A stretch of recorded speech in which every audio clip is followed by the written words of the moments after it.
Baik, kita mulai. Bismillahirrahmanirrahim. Assalamualaikum warahmatullahi wabarakatuh. Selamat bertemu kembali. Hari ini kita coba sedikit mengulas, sedikit membahas, sedikit mempelajari tentang dunia marketing, gitu ya. Jadi pemasaran hari ini. Dan hari ini kita coba membahas permasalahan yang disebut sebagai market leader atau pemimpin pasar. Nah, untuk lebih jelasnya, kita mulai aja. Tapi ini pembahasannya masih sangat sederhana ya. Jadi ini masih hanya kulit luarnya aja gitu kan. Ini kita belum masuk ke dalamnya. Jadi sederhananya kita ngomong dulu pengertian dari market leader gitu. Apa yang namanya market leader? Siapa sih market leader gitu ya. Jadi kita ngomongin definisi dari market leader. Yang disebut sebagai market leader adalah sebuah perusahaan yang menguasai sebagian besar pasar atau suatu produk. Jadi sekali lagi, market leader adalah sebuah perusahaan atau bisnis di mana dalam jualannya mereka itu mereka menguasai sebagian besar dari pangsa pasar gitu. Jadi mereka menguasai dari jumlah pemasaran dan sebagainya gitu ya. Nah, secara sederhana, market leader diartikan juga sebagai perusahaan yang memiliki jumlah pembelian paling besar dibandingkan kompetitor yang lain gitu. Jadi kalau misalnya di dalam satu pasar mereka menguasai misalnya 40% atau 50% atau 70% berarti disebut sebagai market leader gitu ya. Tergantung dari jenis pasarnya, apakah dia oligopoli, apakah dia persaingan sempurna, tapi yang jelas jumlah barang atau jasa yang dijual oleh si perusahaan ini atau bisnis unit ini itu menguasai atau lebih banyak dibandingkan dengan pesaingnya. Jadi ini disebut sebagai market leader atau pemimpin pasar. Nah, market leader ini tentunya cuma satu, gitu ya. Jadi market leader sekali lagi adalah sebuah perusahaan yang menguasai atau yang berhasil menjual barang yang lebih banyak dibandingkan para pesaingnya. Tentunya di sini ada beberapa hal yang harus diketahui gitu ya. Kalau kita ngomongin tadi yang namanya jumlah barangnya yang dijual berarti kita ngomongin berapa persentasenya. Gitu ya, ada yang 10%, ada yang 30%, ada yang 70%. Nah, persentase itu disebut sebagai market share atau pembagian dari jumlah dari pasar yang kebetulan menjual. Jadi pengertian dari market share gitu ya. Kalau kita ngomong tadi dengan market leader tentunya ada market share gitu ya. Market share adalah persentase penjualan di industri tersebut terhadap barang yang dijual. Misalnya kalau kita ngomongin market share penjualan mobil di Indonesia itu kan ada banyak yang jual mobil Indonesia. Ada Toyota, ada Honda, ada Mercedes-Benz. Nah, berapa persen dari mereka jualannya itu disebut sebagai market share. Tentunya kita lihat juga dari ruang lingkupnya. Apakah Indonesia aja sebagai satu negara atau kawasan Asia Tenggara aja? Jadi kita ngomongin market share-nya yang lebih besar lagi kalau kita ngomongin market share dari penjualan mobil di Asia Tenggara, gitu ya. Berapa persen penjualan Toyota di Indonesia, itu market share yang ada di Indonesia, tapi berapa jumlah mobil Toyota yang dijual di Asia Tenggara, itu juga market share, tapi dalam lingkup yang lebih besar lagi. Nah, terkadang pemimpin pasar itu atau market leader itu di satu tempat itu bisa beda dengan tempat yang lain. Misalnya, bisa jadi kalau di Indonesia penjualan terbesar mobil adalah Toyota, bisa jadi gitu. Tapi kalau misalnya di negara yang lain mungkin market leader-nya beda lagi gitu. Jadi market leader yang beda ini tentunya sekali lagi membuat market share-nya yang berubah-ubah juga. Atau misalnya bisa jadi di Indonesia Toyota yang jualan paling banyak atau dia market leader, tapi di Malaysia itu market leader sama Toyota tapi jumlah persentasenya beda gitu. Jadi nih sekali lagi ada dua hal yang ingin saya sampaikan di sini, ada market share, ada juga market leader. Tapi yang jelas biasanya market leader itu memiliki market share yang lebih besar atau yang paling besar dibandingkan dengan kompetitornya, gitu ya. Oke, kita lanjut. Ini biasanya ini yang tadi saya sebutkan bahwa yang namanya market leader itu biasanya menjualan lebih banyak dan biasanya mereka bisa menjual lebih banyak karena biasanya mereka mempunyai kelebihan dibandingkan dengan yang lain gitu ya. Nah, di sini kalau di yang slide ini biasanya market leader merupakan perusahaan yang pertama kali mengembangkan produk. Ini adalah salah satu alasan kenapa sebuah perusahaan bisa menjadi perusahaan yang menguasai pasar atau market leader. Karena biasanya mereka yang pertama kali mengembangkan produk atau layanan, sehingga akhirnya mereka bisa membuat identitas dari produk tersebut. Contohnya, kalau kita ngomongin air mineral gitu ya, tentunya di Indonesia yang terbayang sama orang Indonesia adalah Aqua, gitu. Kenapa Aqua? Karena Aqua yang pertama kali jualan di Indonesia. Air mineral itu dalam kemasan disebut sebagai Aqua. Jadi kalau misalnya kita, jalan ke pasar atau misalnya kita mau ke warung gitu, kita ngomongin air mineral, "Bu, ada air mineral, ada air minum," atau kalau kita nggak ada Aqua, nanti dikasihnya Aqua. Walaupun terkadang seperti ini, "Bu, saya beli Aqua," nanti yang dikasihnya Fit.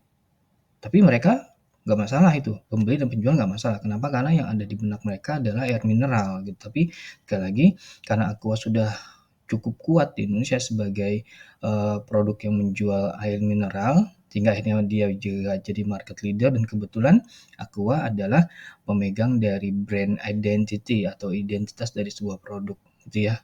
Sama nih kalau kita ngomongin air minum kemasan, tapi yang teh gitu ya, yang ada yang kepikiran adalah teh botol sosro, kayak gitu ya, kayak bener-bener kayak gitu. Jadi ini adalah, market leader juga. Jadi market leader biasanya sekali lagi dia menguasai pasar, tapi terkadang di beberapa kasus dan banyaknya gitu ya, mereka mempunyai brand identity. Kenapa? Karena mereka yang pertama kali memperkenalkan produk tersebut. Nah, dari yang sudah saya sampaikan ini ada beberapa hal yang bisa disimpulkan secara umum gitu ya. Lalu, di sini kita sampaikan bahwa yang pertama karakteristik dari pemimpin pasar adalah satu, biasanya mereka menguasai sebagian besar produk yang dijual. Memang tertulis ini 40%, dari beberapa, referensi memang disebutkan 40%, tapi sebenarnya tidak mutlak 40%. Karena tergantung tadi pasarnya, jenis pasarnya apa, apakah oligopoli kah ataukah pasar persaingan sempurna kah gitu ya. Kita juga nggak tahu pasarnya, tergantung pasarnya. Kalau misalnya penjualnya banyak gitu ya, berarti bisa jadi 30% sudah menguasai gitu. Tapi kalau penjualnya sedikit berarti harus lebih dari 30%, mungkin harus 40% dan seterusnya gitu ya. Jadi yang jelas dalam karakteristik dari pemimpin pasar atau market leader adalah mereka menguasai pangsa pasar yang cukup besar, bahkan lebih besar dibandingkan para pesaingnya, gitu ya. Lalu yang kedua, pemimpin pasar harus mempunyai keunggulan, sehingga akhirnya para pembeli akhirnya memutuskan untuk membeli produk tersebut. Keunggulan dari produk ini bisa terjadi karena adanya keunggulan dari produk yang ditampilkan dengan teknologi baru, misalnya gitu ya, atau harganya murah, atau lebih mudah untuk diakses atau dibeli atau dicari oleh masyarakat gitu, bisa juga seperti itu. Jadi, dalam hal ini karakteristik dari pemimpin pasar biasanya itu 2, gitu ya. Mereka punya keunggulan dari produknya dan mereka juga menguasai dari, penjualannya gitu ya. Jadi kenapa orang beli produk itu karena yang kepikiran produk itu ya, menguasai pasar gitu ya. Ada brand identity juga sama seperti itu. Jadi ini adalah yang disebut sebagai karakteristik dari pemimpin pasar. Kalau kita ngomongin karakteristik dari pemimpin pasar, kata pemimpin pasar, berarti kan ada pemain yang lain, gitu ya. Selain pemimpin, juga ada yang lain. Pertanyaannya, siapa aja sih yang ada dalam pasar selain dari pemimpin pasar? Ada setidaknya ada 4 gitu ya, pemain dalam pasar dan ini adalah posisi mereka dalam bersaing, di mana pemimpin pasar atau market leader itu menguasai dari tadi sebagian besar dari pasar yang dimasukin dari industri tersebut, misalnya dalam industri hiburan misalnya gitu ya, dalam industri hiburan ada Disney gitu ya, yang membuat film ya gitu ya. Mungkin Disney filmnya bagus-bagus semua sehingga akhirnya dia jadi pemimpin partai, biasanya pemimpin, pasar dan itu, bisa jadi dia, memberikan, banyak, influence untuk para pesaing yang lain. Lalu juga ada pesaing pasar atau penantang pasar gitu ya. Penantang pasar atau market challenger ini adalah perusahaan atau bisnis unit yang membayangi dari pemimpin pasar. Jadi dia, bersaing ketat di sini dan bisa jadi kalau misalnya pemimpin pasar tidak aware, tidak hati-hati, tidak menjalankan, manajemen dengan bagus, nanti bisa disalib atau digulingkan gitu loh oleh penantang pasar. Kenapa? Karena ini kita ngomongin, persaingan sangat ketat gitu. Jadi pemimpin pasar dengan penantang pasar biasanya nggak beda-beda jauh. Contohnya kalau kita ngomongin pasar handphone gitu ya, smartphone, itu ada Apple dengan Samsung gitu ya, ada iPhone gitu ya dengan Samsung, itu nggak beda jauh.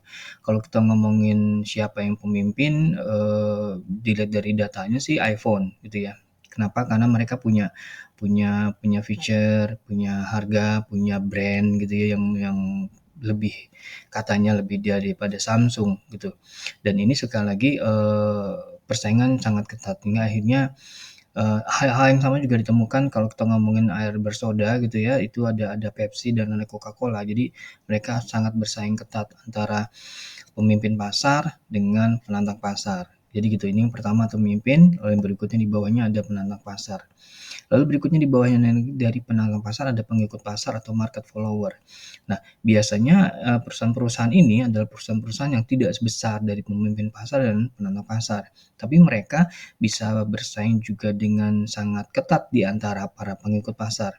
Nah, biasanya pengikut pasar ini, agak sedikit jauh kemampuannya dibandingkan pemimpin dan penantang pasar, tapi sekali lagi yang tadi saya bilang, mereka cukup baik dalam menjalankan eee, peran mereka dalam pasar. Kenapa? Karena mereka bisa lebih efektif. Beda dengan pemimpin dan penantang pasar yang diminta untuk mempunyai produk lebih bagus lebih bagus dan lebih bagus, seperti yang saya bilang tadi harus ada keunggulan di antara para pesaingnya gitu ya, sehingga akhirnya mereka melakukan riset-riset dan seterusnya, sehingga akhirnya mereka mungkin nanti menghasilkan produk yang lebih bagus atau produk yang lebih murah. Tapi kalau pengikut pasar biasanya tinggal nunggu aja gitu, sehingga akhirnya manajemennya lebih bagus karena mereka tinggal mengikuti apa yang dilakukan oleh pemimpin pasar dan penantang pasar gitu.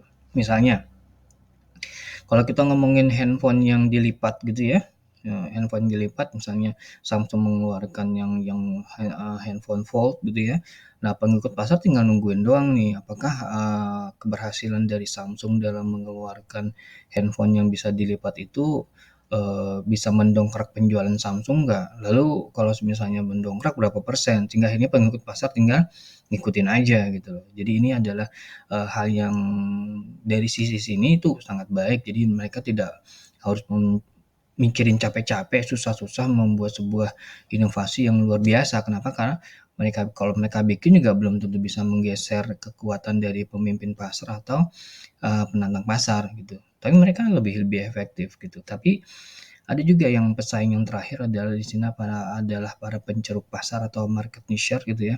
Nah, ini adalah yang receh-receh nih, ini nggak begitu banyak gitu ya, mereka jualannya, tapi sekali lagi mereka bisa mengambil, eee, penjualan cukup bagus. Kenapa? Karena bisa jadi, dari produk yang ditawarkan oleh pemimpin, penantang, dan pengikut itu harganya mungkin masih terlalu mahal buat beberapa orang sehingga akhirnya, penceruk pasar bisa memaksimalkan penjualan pada posisi ini. Sekali lagi, setiap produk pasti ada pasar masing-masingnya gitu loh, gitu ya. Jadi nggak semua bilang kalau misalnya produk yang, mahal harus jualan lebih banyak, nggak juga.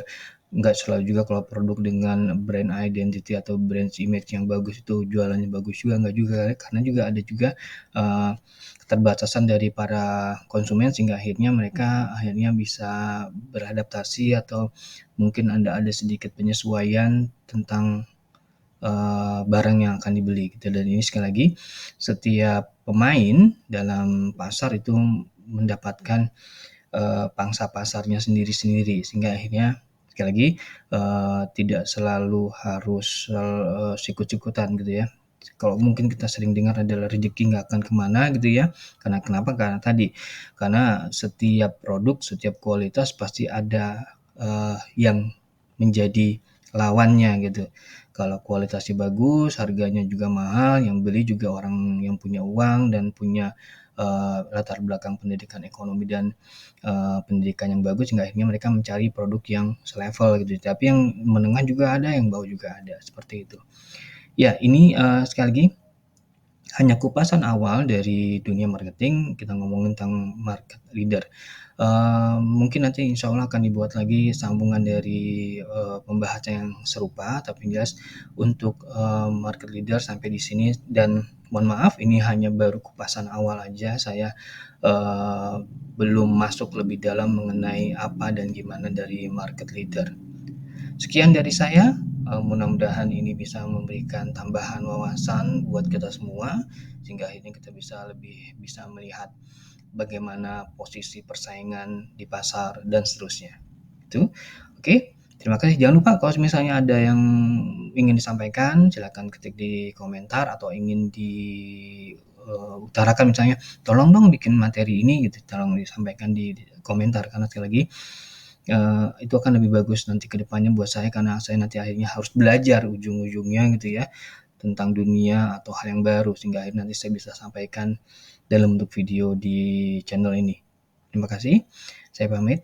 Sekali lagi untuk semua perhatiannya sekali lagi saya ucapkan terima kasih. Saya pamit, sehat-sehat semua. Wassalamualaikum warahmatullahi wabarakatuh.